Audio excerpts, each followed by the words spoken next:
वो आधार ये बना रहा है सर कि हमारे जो बाबा आजा के जमाने की जो जमीन है उसका बंटवारा नहीं हुआ है सर। मतलब वो फाट बोला जाता है जो ना, सेपरेट नहीं हुआ है। तो फाट सिर्फ हमारे लिए है सर, बाकी जो लोग हैं वो तो अपना सेपरेट लेके रह रहे हैं। जी सर। और जब आपको लेना ही था तो आप घर में पहले क्यों घुस गए? आप कोर्ट से ऑर्डर लेके आते तब को घर में घुसते हमारे। जी सर, ये बात है। ये आपने अदा कितना किया था पैसा? सर ये देखिए ना सर, इसमें पढ़ने में आज यहाँ इस अंजाम तक अंत तक मैं रोया गिड़गिड़ाया भी हूँ सर। वो पिछले मंडे को, और एक सप्ताह बीत गए वो आदमी बाजार में खुला घूम रहा है। मतलब कानून व्यवस्था को ताक पे रख दिया है सर। पिछले कितने सालों से आप संघर्ष कर रहे हैं, लगातार दे रहे हैं? जोड़ लीजिए सर 2016 से। मैंने तो फिर जब मुझे तो विश्वास है ना प्रशासन के ऊपर। जब प्रशासन ने मुझे आश्वासन दे दिया कि आप जो है ये प्रोसीजर फॉलो करो, बैग वही उठा ले तब आप हकदार हो, तो फिर मैं तो प्रशासन के ऊपर विश्वास करूंगा ना सर। जी आज जब मैं जैन साथियों, मेरा नाम कांस्टेबल जीडी रयूफ अंसारी है। मैं केंद्रीय अर्धसैनिक बल सशस्त्र सीमा बल में कार्यरत हूँ।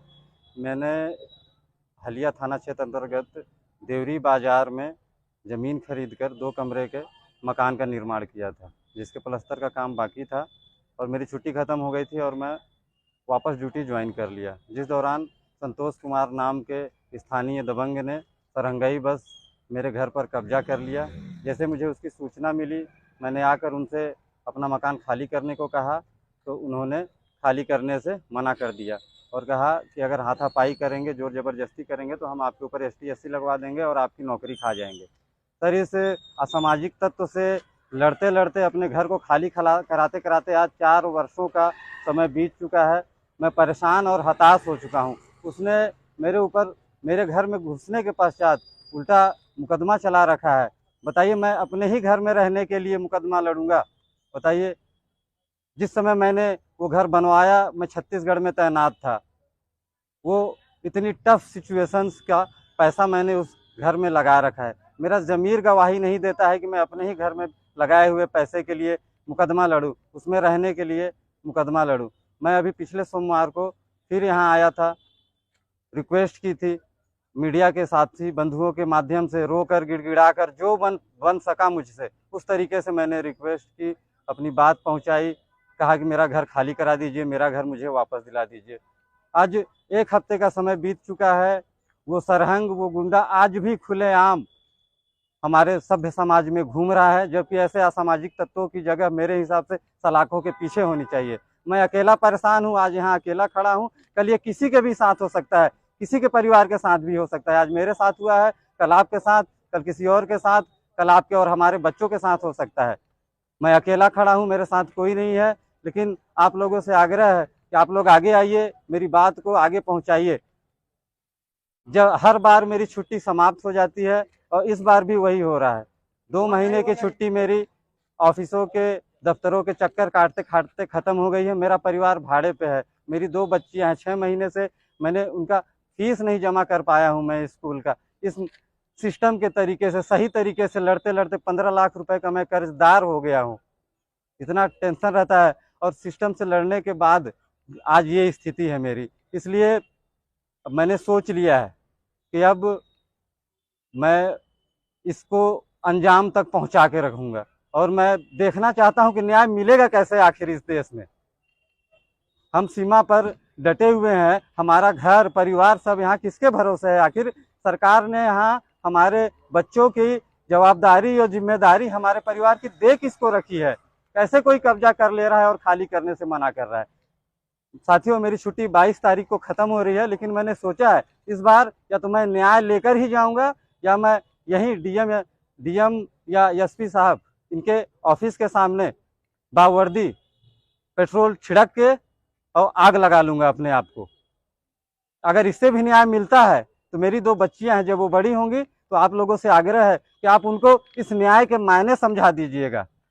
और मैं आप लोगों के माध्यम से अपने डिपार्टमेंट के सभी सीनियर्स से माफ़ी चाहता हूं कि शायद मुझे पता नहीं है कि ये तरीका सही है या गलत है न्याय मांगने का, लेकिन मैंने हर तरीका अपना लिया और इस न्याय के लिए मैं आज रोड पर खड़ा हूं और दर दर ठोकरें खा रहा हूं सर।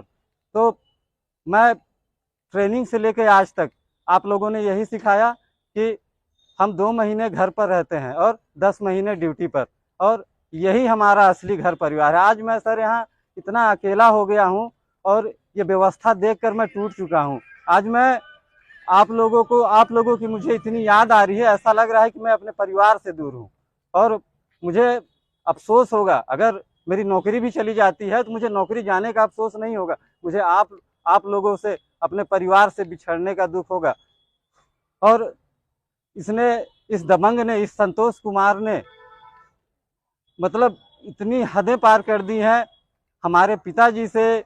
मतलब खुलेआम बाजार में ये कहना कि ऐसा फौजी हमने बहुत देखा है, फौजी माने क्या होता है, हम देख लेंगे, कुछ नहीं कर पाएंगे, दौड़ा रहे हैं 4 साल से, 5 साल से, 20 साल 40 साल दौड़ाएंगे, उसके बाद भी अपना मकान नहीं ले पाएंगे। तो साथियों, मैंने तो ठान लिया है कि मैं तो इसे बता के रहूँगा कि फौजी क्या होता है। और इस मुद्दे को, इस मसले को, इस मामले को मैं या तो वहाँ तक पहुँचा दूंगा कि इस सरहंग संतोष कुमार के केस को देखकर जितने भी और असामाजिक तत्व हमारे समाज में हैं, वो किसी फौजी या उसके परिवार के ऊपर जब भी नज़र उठाएं गलत तरीके से, नुकसान करने के तरीके से, किसी अपराध को करने के लिए, तो वो सोचें कि हमारा हाल भी संतोष कुमार की तरह होगा और हमारी जगह सलाखों के पीछे होगी। साथियों, मैं आप लोगों के माध्यम से आज ये इस कानून व्यवस्था से, इस पूरे सिस्टम से ये मांग करना चाहता हूँ कि 22 तारीख